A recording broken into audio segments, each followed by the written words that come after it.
चलिए अब स्टार्ट करते हैं कॉम्प्लीमेंट्री एंगल्स से। यहाँ पर अब हम पढ़ेंगे एंगल्स के पेयर के बारे में। अभी तक जो हमने पढ़ा acute, obtuse and right angle, वो तो सिंगल सिंगल एंगल्स थे, है ना।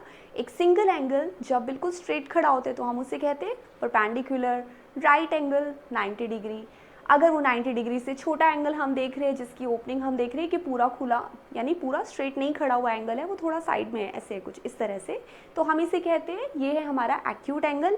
लेकिन जब यही एंगल हमारा इस तरह से खुल जाता है, राइट, तो इसे हम कहते हैं ऑब्ट्यूस एंगल।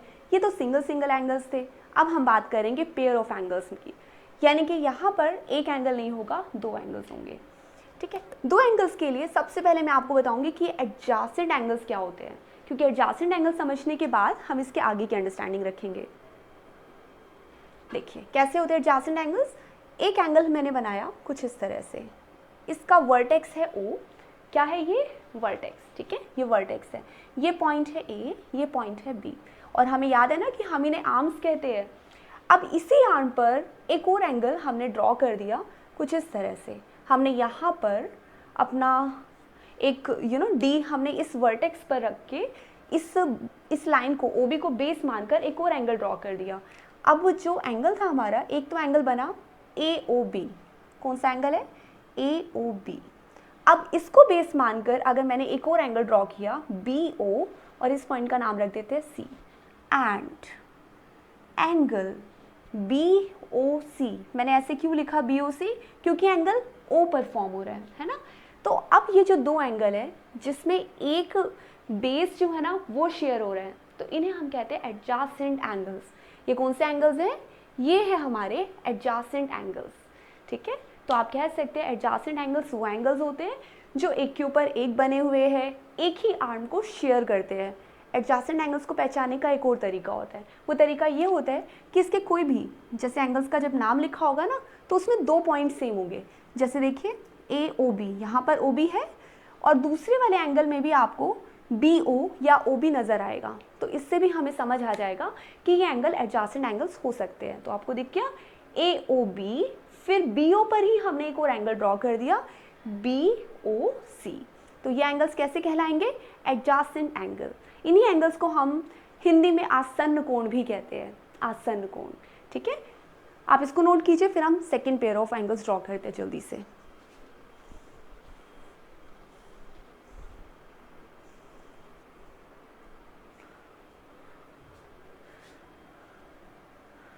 चलिए, एडजासेंट एंगल्स के बाद अब हम आते हैं हमारे कॉम्प्लीमेंट्री एंड सप्लीमेंट्री एंगल्स पर।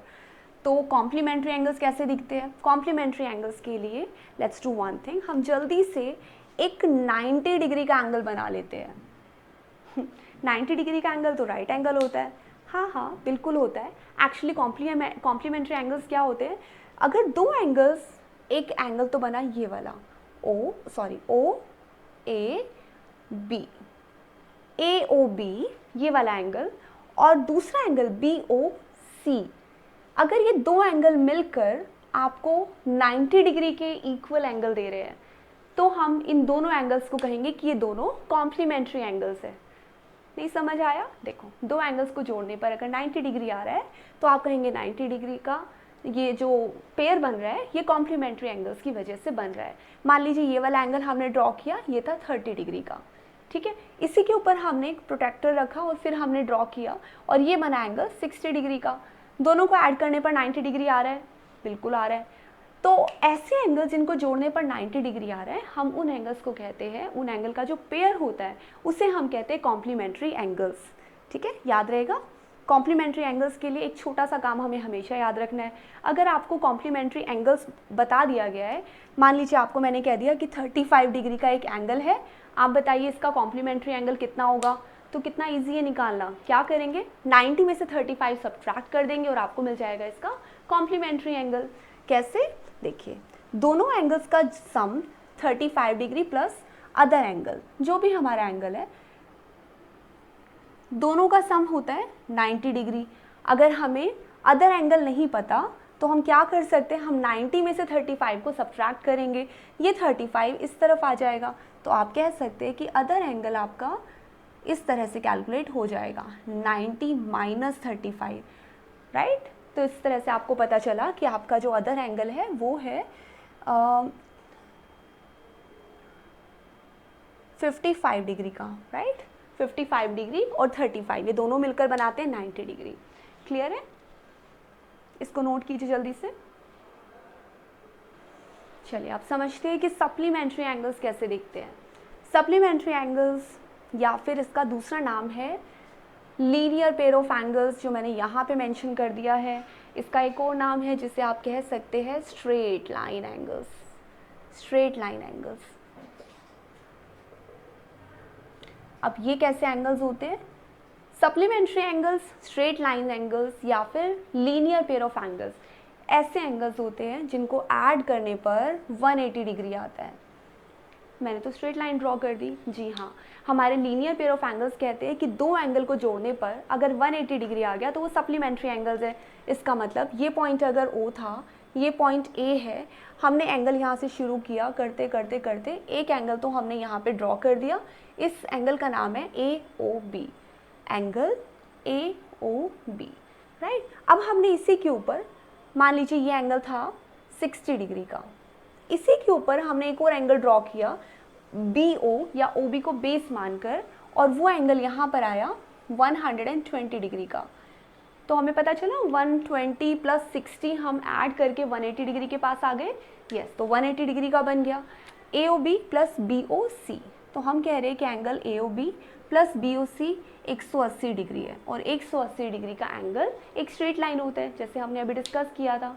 तो इसका मतलब ये हुआ कि जब दो एंगल को जोड़ने पर 180 डिग्री आ रहा है तो वो एंगल्स क्या कहलाएंगे? सप्लीमेंट्री एंगल्स कहलाएंगे। वही एंगल्स कहलाएंगे स्ट्रेट लाइन एंगल्स या फिर आप कह सकते हैं linear pair of angles. I hope आपको ये सारे एंगल्स क्लियर हो गए। कॉम्प्लीमेंट्री एंगल्स, दो एंगल जिनको जोड़ने पर 90 डिग्री आता है, those are known as complementary angles. Supplementary angles, जब दो एंगल्स का सम आ रहा है 180 डिग्री तो वो एंगल्स हो जाते हैं सप्लीमेंट्री एंगल्स। एडजासेंट एंगल्स कौन से होते हैं? एडजासेंट एंगल्स वो एंगल्स होते हैं जो एक के ऊपर एक बने हुए होते हैं।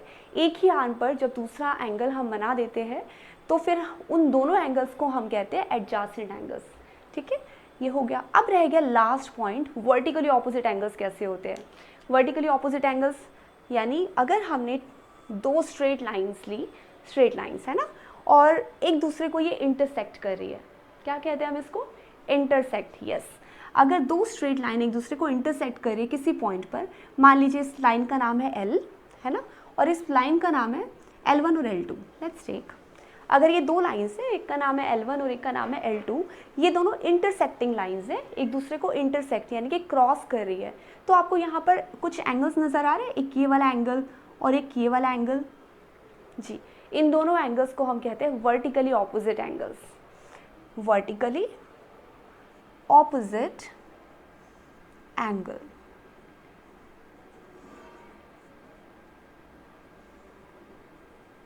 तो ये हो गए हमारे वर्टिकली ऑपोजिट एंगल्स।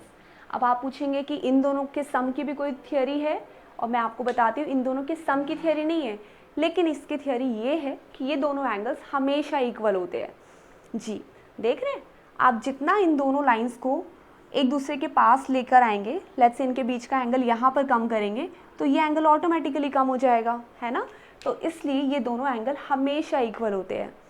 अच्छा, क्या इन दो लाइंस के बीच में सिर्फ यही दोनों वर्टिकली ऑपोजिट एंगल्स बन रहे हैं? बिल्कुल नहीं। अगर आप ये दो स्ट्रेट लाइन देखें तो इन दो एंगल्स के अलावा ये दो एंगल्स भी बन रहे हैं, इन्हें भी हम कहते हैं वर्टिकली ऑपोजिट एंगल्स, और ये एंगल्स भी हमेशा इक्वल होते हैं। ठीक है, आप इन सभी चीज़ों को नोट कीजिए।